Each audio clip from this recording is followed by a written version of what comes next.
Your nonna never measured anything. In 1955, a typical Italian household spent just 15% of their income on food, yet ate better than families spending triple that amount today. The aroma of Number 14 required only 3 ingredients, but created flavors that would haunt your dreams for decades. Number 7 was considered so essential that mothers taught it to daughters before they learned to read. Here's what the restaurant industry doesn't want you to discover about authentic Italian cooking. Your nonna could create magic with leftovers while we struggle with expensive ingredients and still produce mediocrity. Before we start, subscribe because these forgotten meals might just save your soul and your wallet. Number 15. Papa al pomodoro della nonna.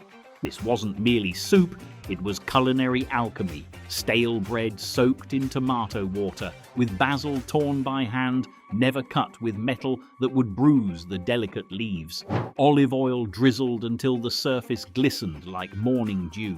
The genius lay in how the bread absorbed flavors completely, creating a creamy texture without a drop of cream or pat of butter. The sensory experience was transcendent. The smell of basil bruising between fingers, bread dissolving into silk on the tongue. Today, restaurants charge €15 for what once saved leftover bread from the bin. They've monetized poverty cuisine while stripping it of its soul. Number 14. Pasta e fagioli di guerra. During the harsh rationing of 1943, in Italian families stretched beans with pasta water and prayer. This wasn't deprivation cooking, it was resourcefulness elevated to art. Just 3 ingredients created a symphony: dried beans, pasta scraps, and whatever herbs grew wild along roadways or in window boxes. Its significance extended beyond nutrition. Pots were shared between neighbors when one family's supply ran low. This simple combination sustained because it provided complete nutrition: protein from beans, carbohydrates from pasta, and minerals from the precious cooking water. Modern versions fail spectacularly as we buy expensive, rustic ingredients, yet miss the fundamental harmony that made this dish transcendent.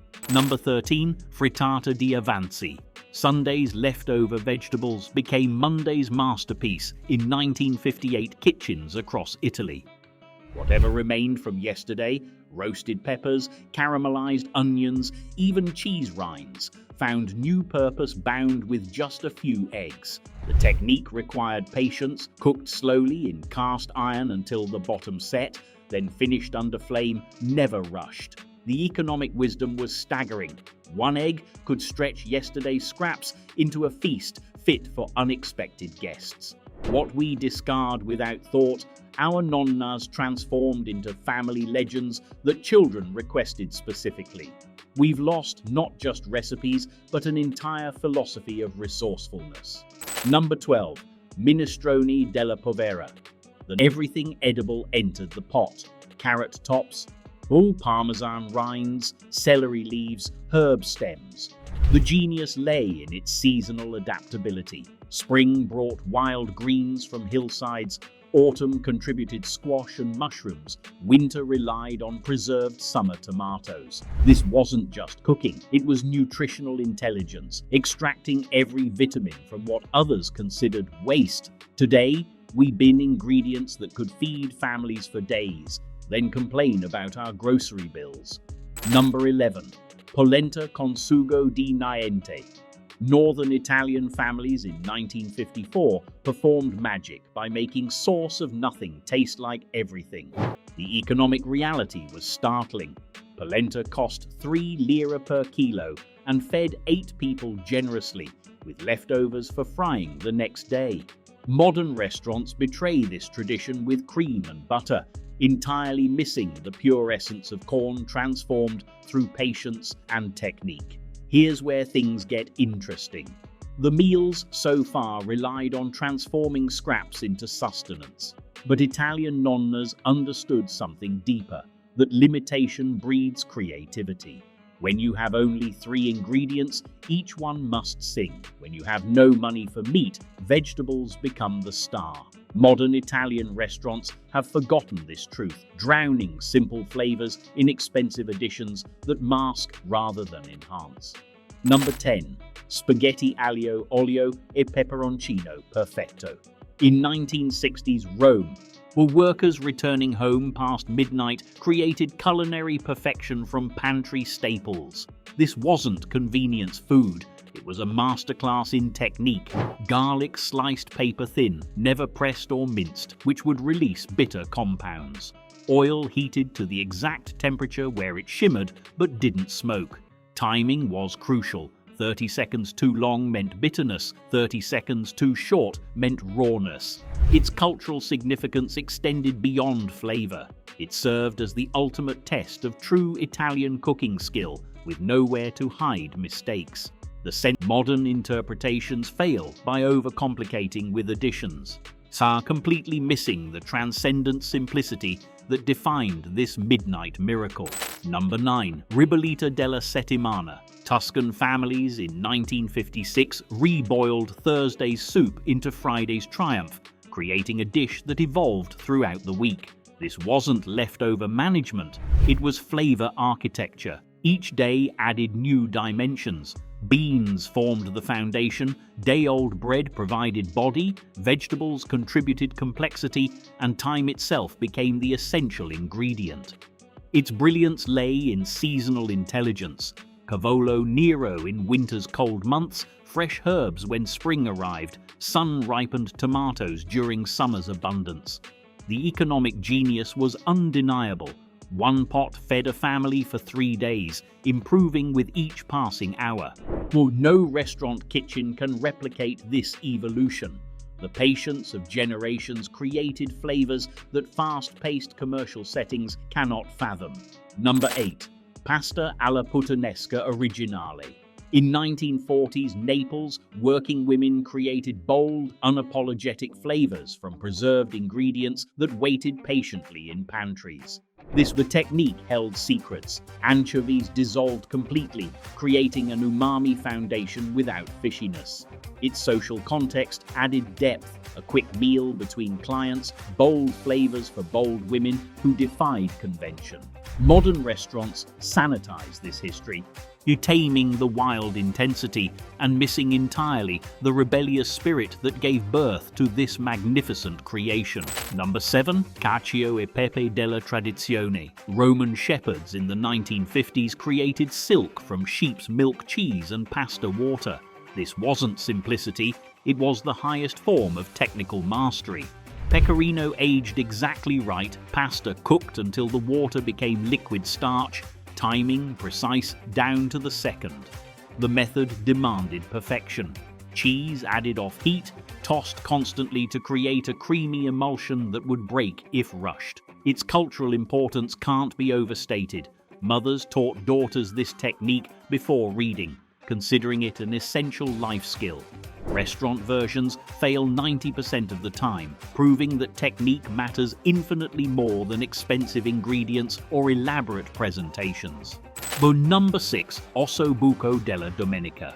Milanese families in 1955 made Sundays special with affordable veal shanks that required nothing more than time and attention.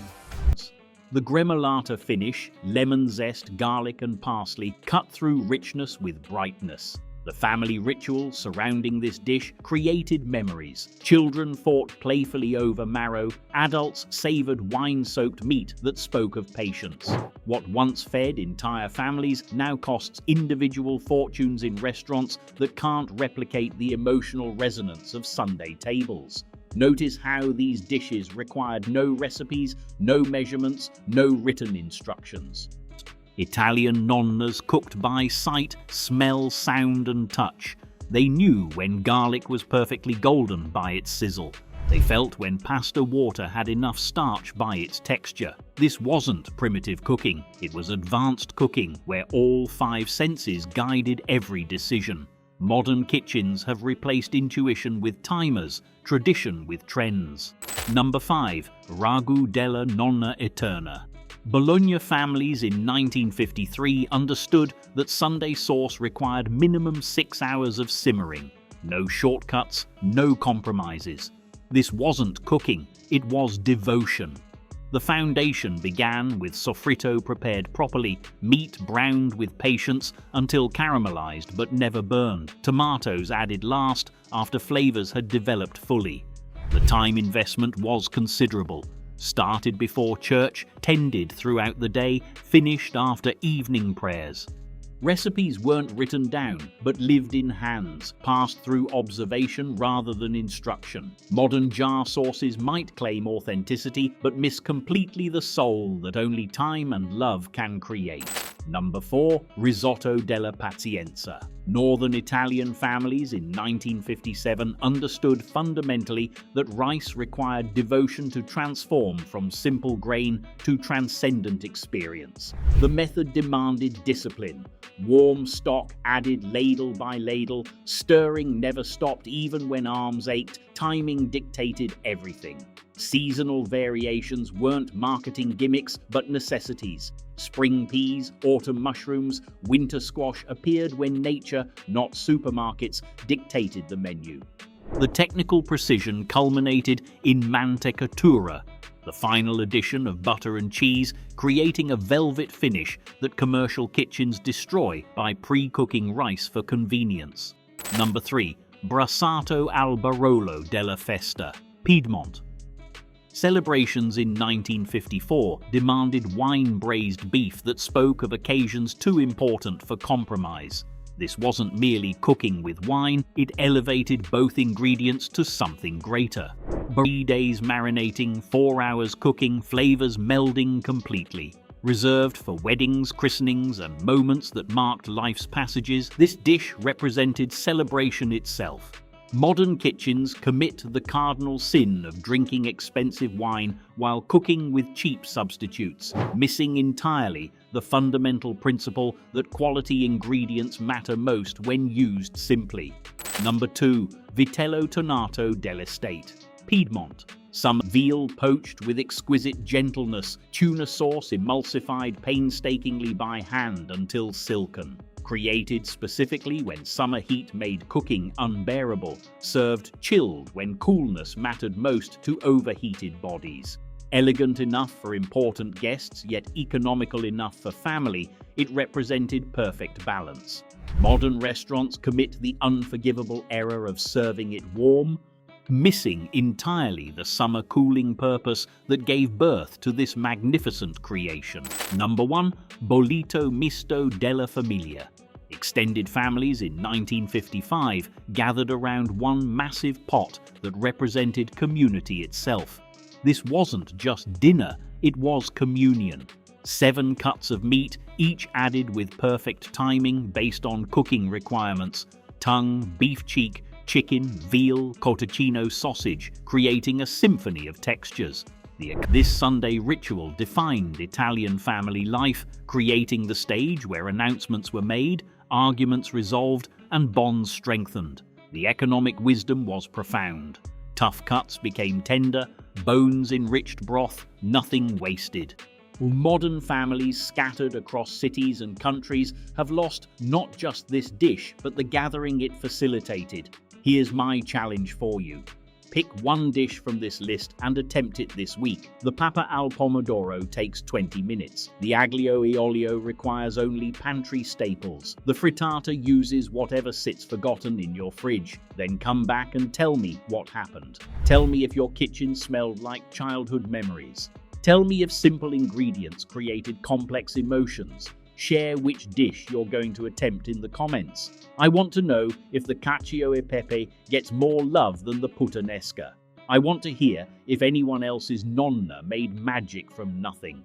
These weren't just recipes, they were love letters written in steam and seasoning.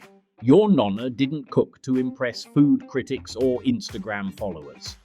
She cooked to nourish souls, build memories, and prove that the best things in life require time, not money. The restaurant industry convinced us that authentic meant expensive. Your nonna knew authentic meant honest. Now you know what she knew. The only question is whether you'll honor her memory by picking up the wooden spoon.